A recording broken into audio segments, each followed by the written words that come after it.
Queridos, vamos abrir a palavra de Deus, livro de Rute, 7º livro do Antigo Testamento, ou melhor, 8º.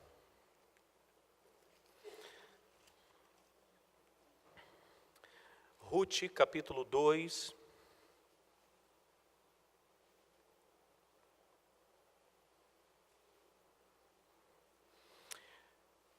Leremos os 7 primeiros versos deste livro e deste capítulo.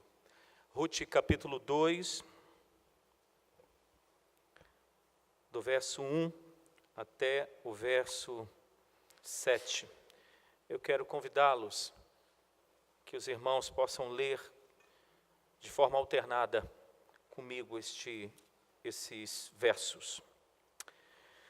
Tinha Noemi um parente de seu marido, senhor de muitos bens, da família de Elimeleque, o qual se chamava Boaz.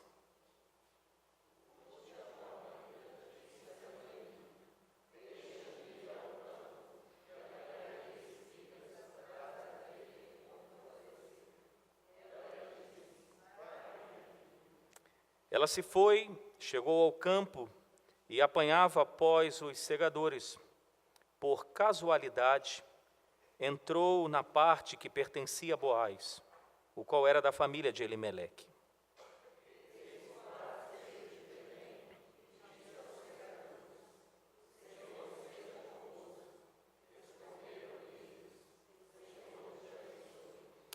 Depois perguntou Boaz ao servo encarregado dos segadores: de quem é esta moça?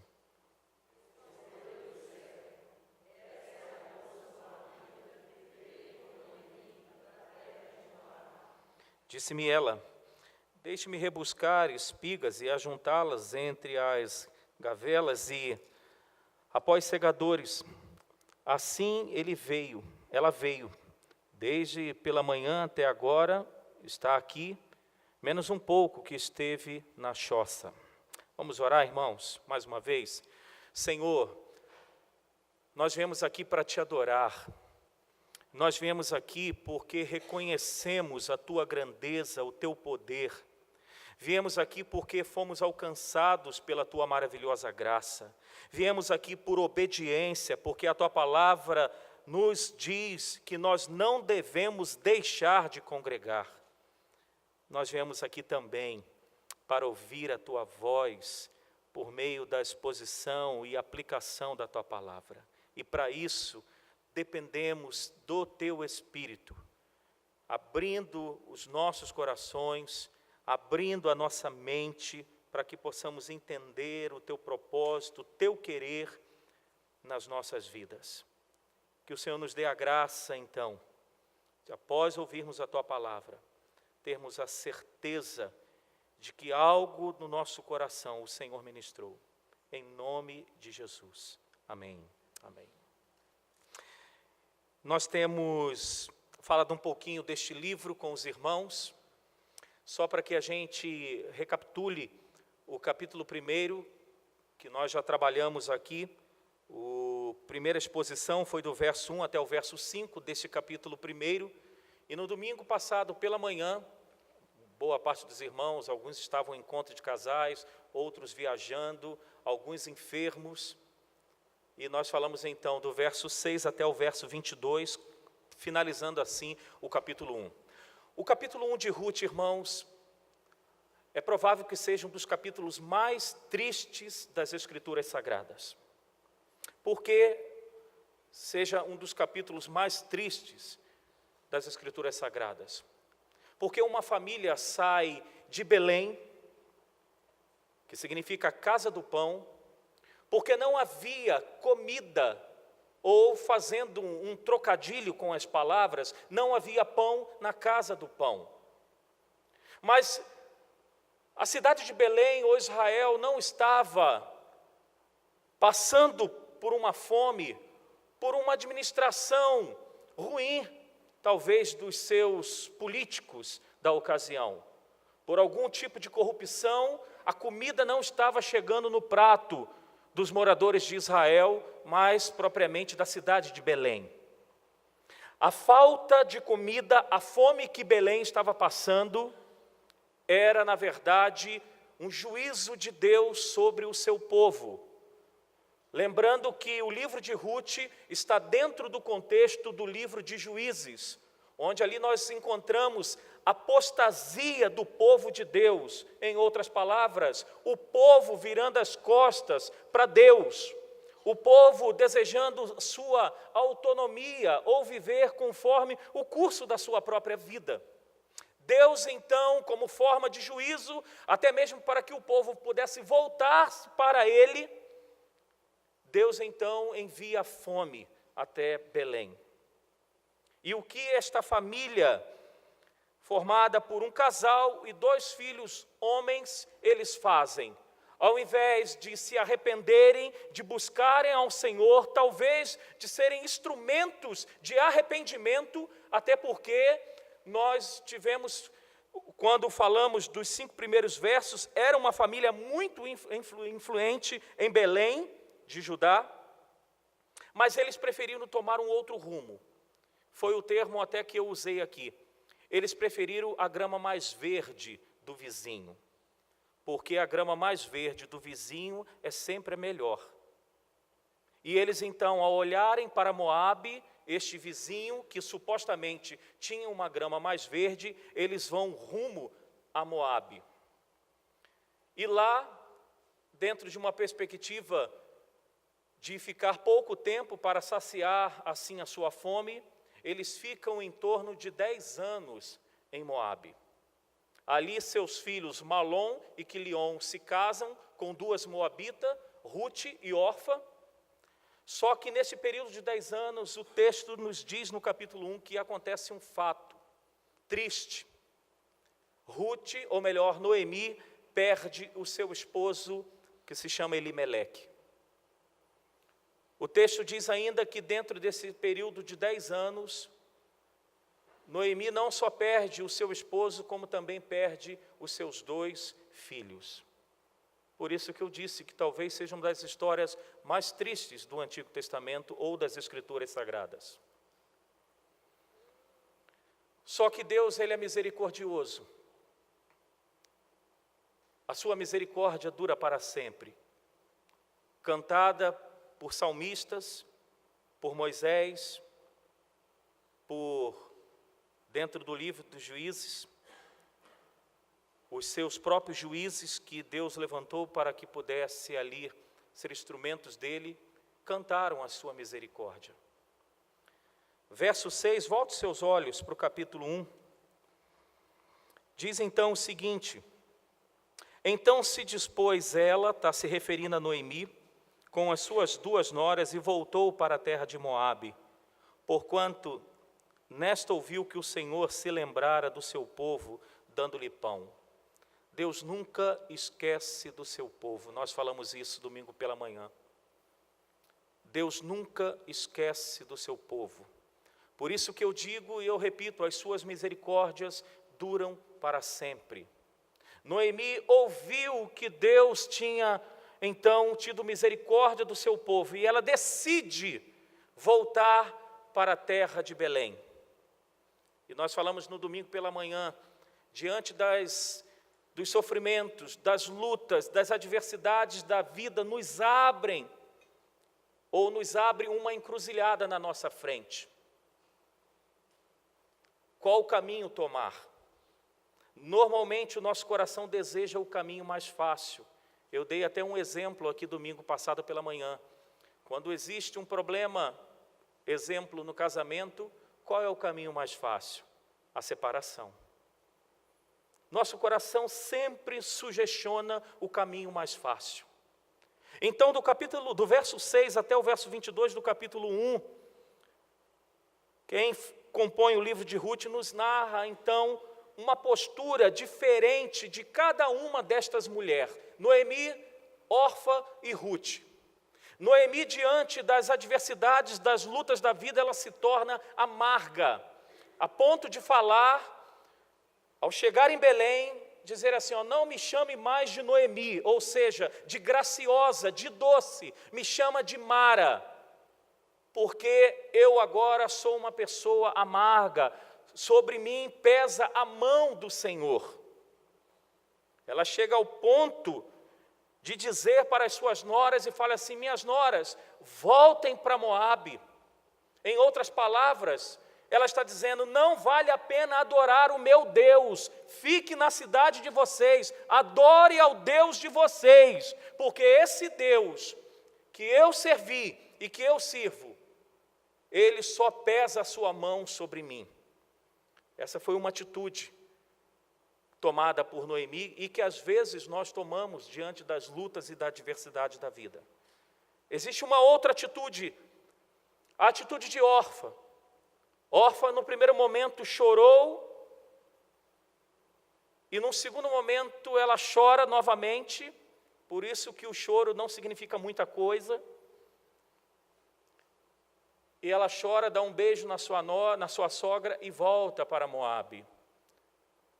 A atitude de Orfa, diante das lutas da vida e das decisões, é uma decisão daquelas pessoas que professam fé, mas não têm fé, ou é uma fé superficial, diante das circunstâncias, das dores, das lutas, das dificuldades, naufraga. E temos então a postura de Ruth. Ruth chega ao ponto de dizer para sua sogra: não me inste para que não te deixes. Onde quer que tu fores, irei eu. Parece até uma declaração de namorados, ou de noivos, ou de casados, né? Mas, pasmem, é uma declaração de uma nora para uma sogra. Onde quer que pousares, pousarei eu. O teu Deus será o meu Deus. E não me insista para te deixar, porque onde quer que morreres, ali morrerei eu. Ô fé além das circunstâncias. Ruth estava deixando sua família para trás, seus amigos para trás, o seu Deus para trás, a possibilidade de um novo casamento para trás, porque certamente ela fora impactada pelo Deus de Israel por meio da família que ela entrou: Elimeleque, Noemi, Malom e Quilion. Entramos então agora, irmãos, no capítulo 2.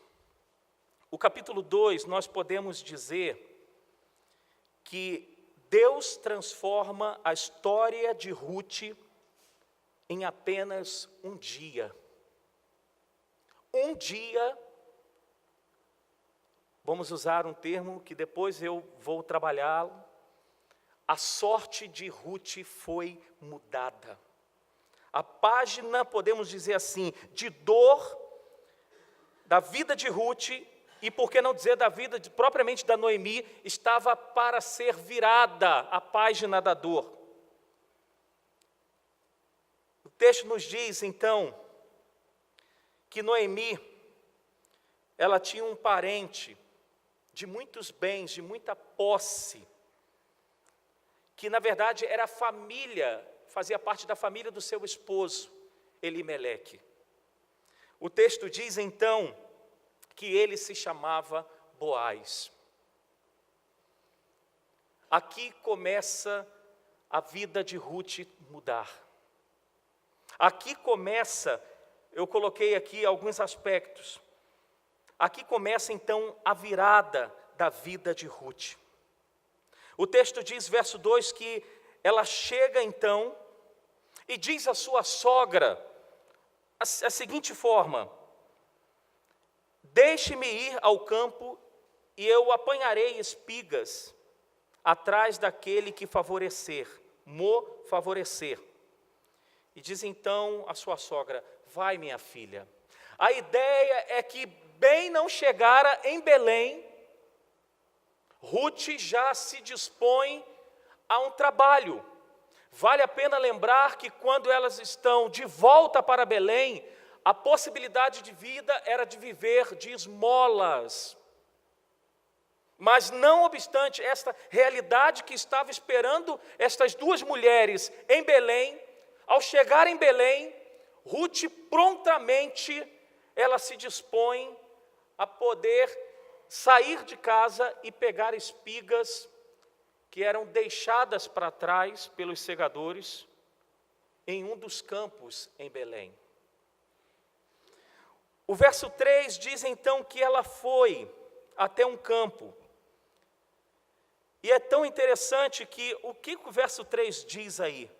Por casualidade, ela entrou na parte que pertencia a Boaz, o qual era da família de Elimeleque.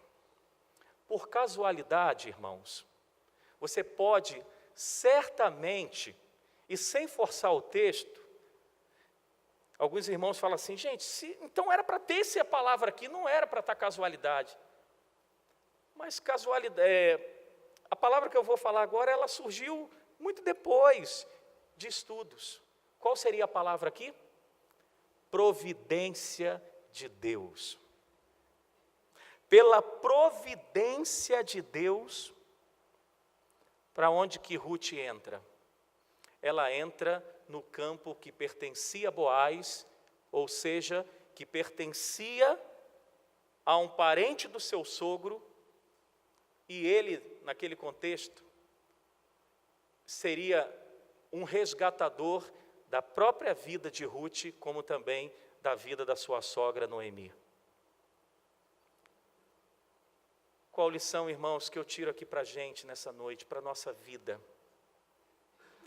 É que a agenda de Deus, ela prevalece sobre os planos dos homens. A providência de Deus prevalece sobre os planos nossos. Não existia nenhuma plaquinha, como hoje existem algumas placas eletrônicas, que diz assim, ó, entra aqui. Entra aqui.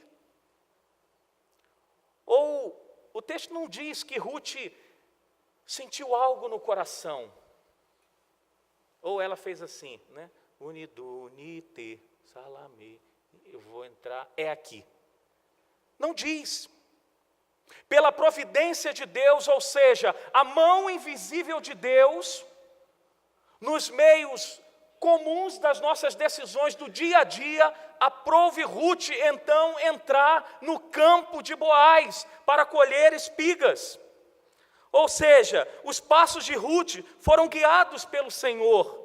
Ruth, na verdade, podemos dizer, ela é a personificação do que está lá em Provérbios, capítulo 3, versos 5 e 6. Eu preciso ler com os irmãos. Vamos lá, Provérbios, capítulo 3.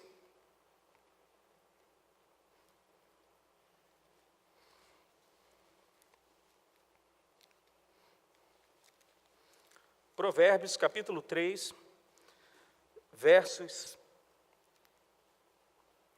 5 e 6. Vamos ler juntos? Provérbios 3, 5 e 6, vamos lá? Confia no Senhor de todo o teu coração e não estribes no teu próprio entendimento. Reconhece-o em todos os teus caminhos e Ele endireitará as tuas veredas. Parece que isso aqui é a vida de Ruth. Aquela que era adoradora de outros deuses, que passou agora a adorar o único Deus. Os caminhos de Ruth foram endireitados pelo Senhor. E o que aconteceu? O caminho dela, a providência de Deus esteve presente na vida dela.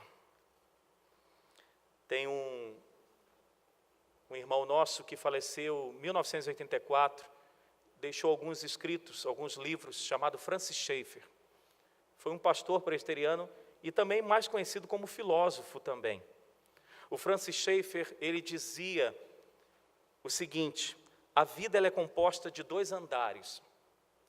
Ele diz, o andar de baixo, pensamos que as coisas acontecem por acaso. E o andar de cima, temos a garantia que as mãos do Senhor dirigem nosso destino. Queridos, não existem acasos na nossa vida. O que existe é providência de Deus. É o cuidado de Deus para com as nossas vidas. Que história tão triste desta mulher. Eu disse no domingo passado pela manhã, a funerária de Moabe, da cidade de Moabe, já conhecia essas mulheres. 3 caixões. Que história triste, amarga. Mas não existe história triste que o Senhor não possa mudar. Não existe fatos na nossa vida que o Senhor possa entrar com a sua providência e mudar a nossa história. Lembra daquele paralítico no tanque? Há quantos anos estava aquele paralítico? Quanto? 38 anos.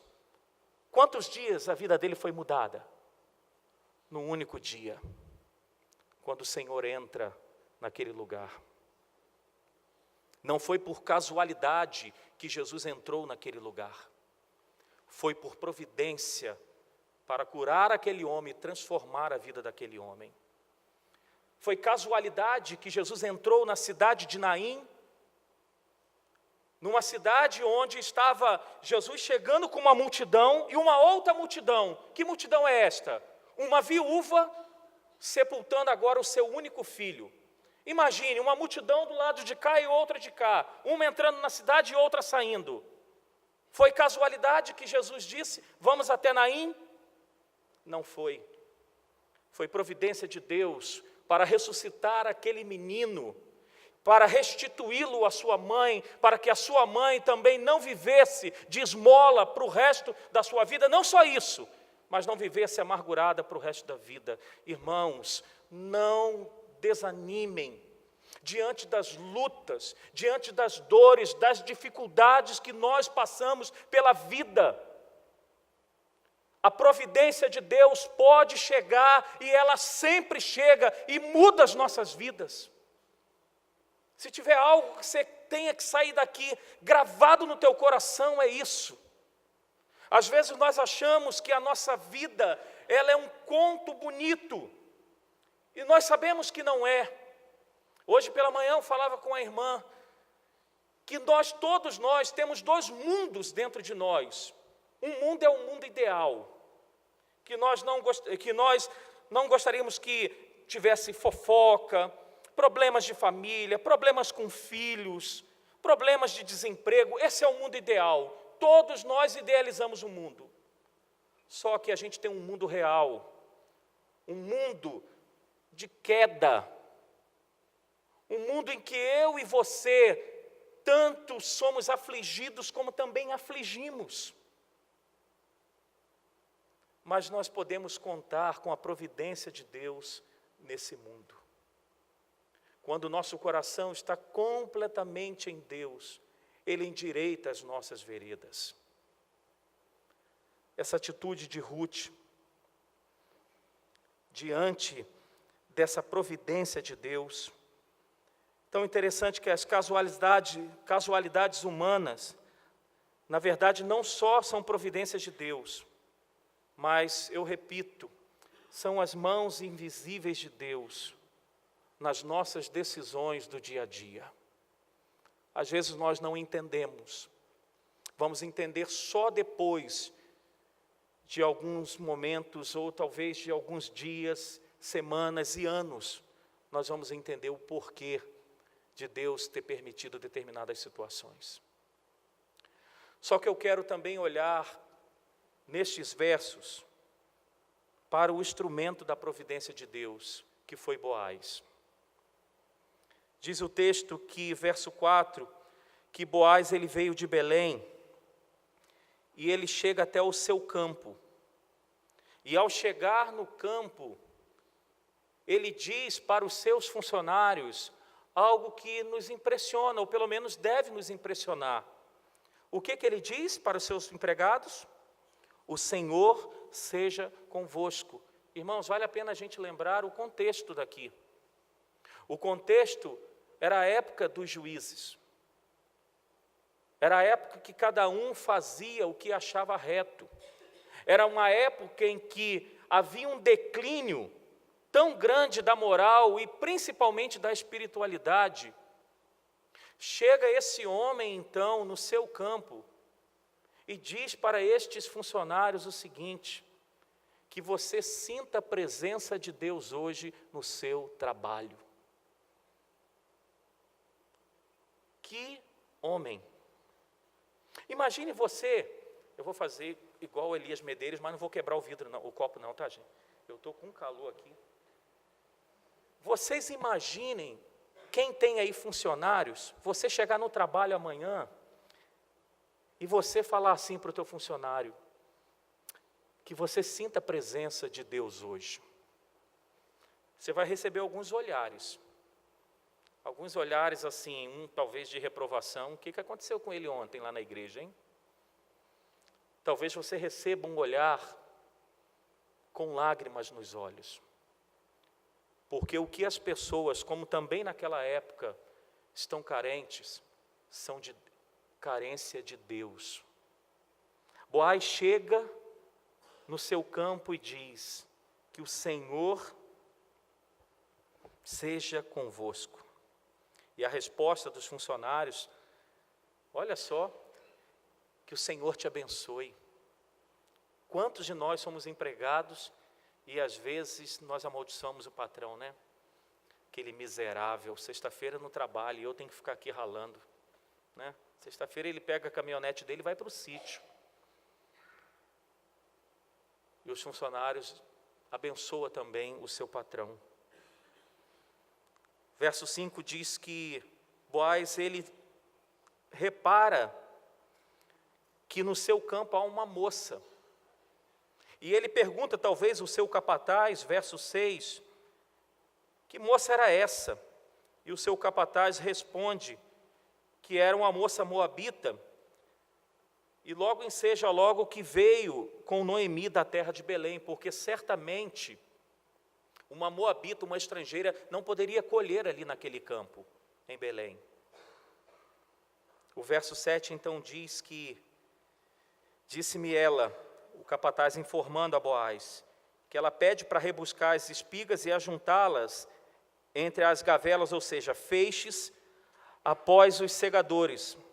Assim, no caso, ela veio, diz o capataz, o seu servo, e diz que desde a manhã até agora ela faz isso. E ela descansa um pouco, talvez ali no abrigo que havia ali no campo de Boaz. Outra coisa que eu destaco aqui na vida de Boaz, que às vezes a gente passa despercebido. Havia uma lei de Deus, que quem era proprietário de campo, de terra, e tinha ali a sua plantação, seja de uva, seja de milho, o que for, deveria deixar os cantos ou partes para que os pobres pudessem colher.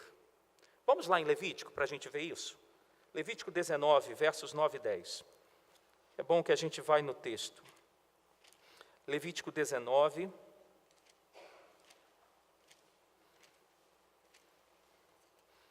versos 9 e 10. Marque aí Levítico, talvez com o teu dedo ou com o marcador. Abra também Deuteronômio 24, 19. Dois textos. Levítico 19, versos 9 e 10. E depois Deuteronômio 24, 19.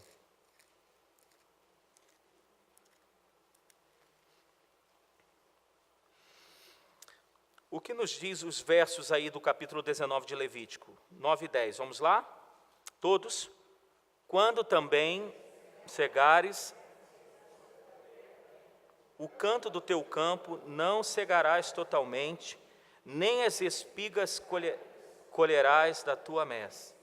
Não rebuscarás a tua vinha, nem colherás os bagos caídos da tua vinha. Deixá-lo-ás ao pobre e ao estrangeiro. Eu sou o Senhor, vosso Deus. Agora vamos lá também em Deuteronômio 24, verso 19. Vamos lá? Quando no teu campo cegares a messe, e nele esquecerás um feixe, para o estrangeiro, para o órfão e para a viúva será, para que o...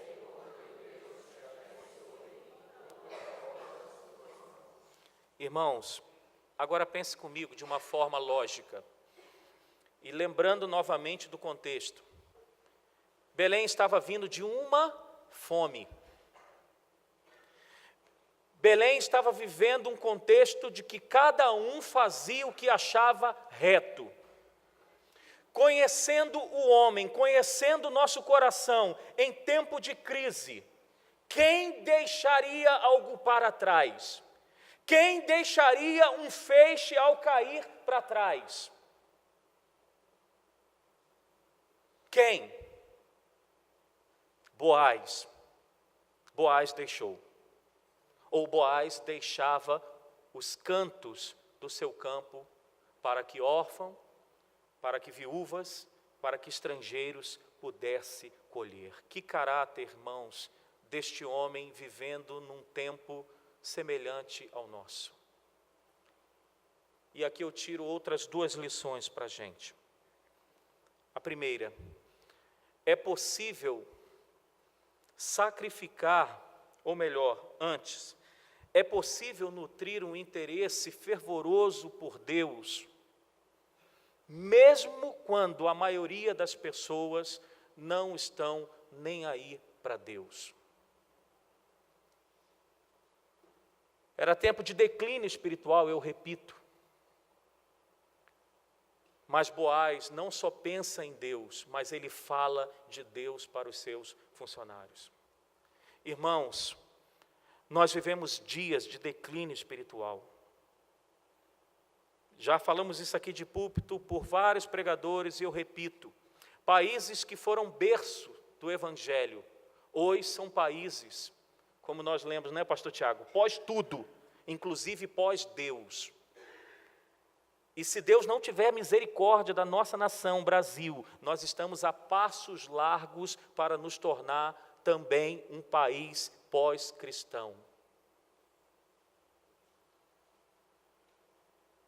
Vivemos esse tempo, como Boaz viveu nesse contexto também.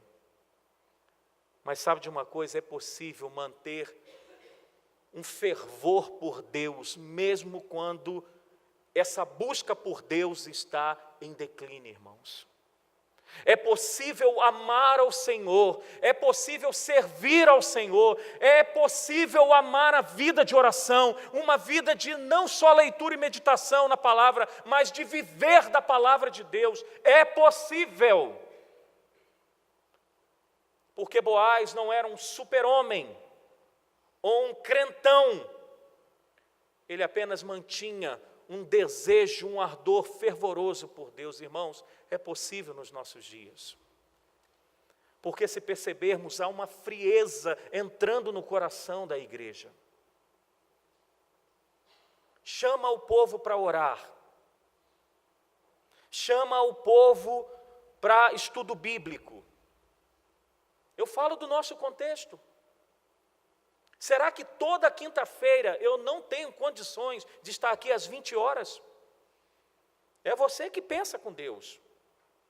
Eu não vou fazer igual um pastor fez, que no dia de estudo bíblico ele saiu e deixou alguém dando estudo e ele foi passear na casa de alguns membros. Será que não é possível, irmãos, nos sacrificarmos pelo menos 1 ou 2 ou 3 dias ou 5 dias da semana para estar 6 horas da manhã aqui? Ou 9:30 da noite? É tão interessante que as tragédias estão acontecendo na nossa cara, desculpa a expressão, na nossa família e tudo. E parece que o nosso fervor, aquilo que foi profetizado, o amor esfriando, tem acontecido. Mas quando eu olho para Boaz, eu vejo que é possível mantermos um amor, uma vida fervorosa diante de Deus e com Deus. Uma outra lição que eu tiro aqui desse instrumento da providência de Deus é que é possível sacrificarmos a nós mesmos, apesar de uma cultura ao redor, de viver só para si mesmo. Essa era a cultura dos tempos de Boaz. Certamente poucos fazendeiros e donos de terra estavam deixando os cantos para que estas pessoas pobres pudessem colher. Boaz não, ele deixa. E essa também é a nossa cultura, uma cultura de vivermos só para nós mesmos. E Boaz nos ensina, irmãos, que mesmo diante dessa cultura é possível nos sacrificar e nos doar para a vida de pessoas, para o reino de Deus. Hoje em dia, a nossa cultura é assim, uma cultura individualista. Ninguém tem tempo de parar para ouvir, para dar o ombro a alguém. Já basta os meus problemas, vou ouvir dos outros. Já basta o meu envolvimento com os meus familiares, vou me envolver com o outro. Essa é a cultura que a gente vive. Egoísta, individualista.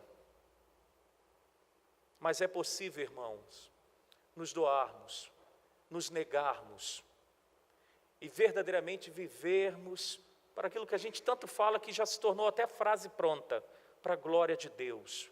É possível, irmãos. Boaz nos ensina isso. E ele foi instrumento da providência de Deus na vida de Ruth. Porque às vezes nós podemos imaginar que a providência de Deus é algo sobrenatural. Deixa eu dizer para você, sobrenatural de Deus acontece todo dia pelos meios ordinários que Deus estabeleceu. Às vezes a gente quer, eu vou dar um exemplo aqui no caso da menina Sofia, que a gente tem orado por ela.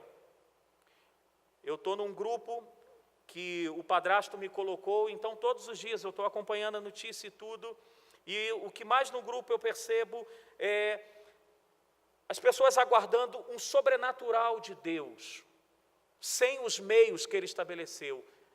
Sabe o que está acontecendo com a Sofia? Deus realmente está fazendo um sobrenatural, mas com os meios ordinários. Quimioterapia, os médicos, exames. Gente, isso é um extraordinário de Deus, é um milagre de Deus. É tão interessante que, e eu concluo aqui, que essa história poderia ser contada aqui, e nós vamos depois terminar os capítulos, que são 4 capítulos apenas, da seguinte forma. Se pudéssemos colocar um título para esse livro, Uma Família que Recomeça das Cinzas. Essa é a história de Noemi e de Ruth. Uma família que recomeça das cinzas. Ou você quer um outro título, talvez poderíamos sugerir para esse livro de Ruth? Uma família que começa com um cenário de morte e termina com o nascimento de uma criança, que vem a ser, essa criança, o quê? O pai de Davi.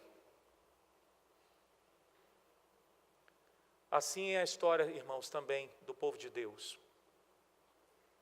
Eu creio que a nossa história não termina com as tragédias, as lutas, as dificuldades que nós enfrentamos.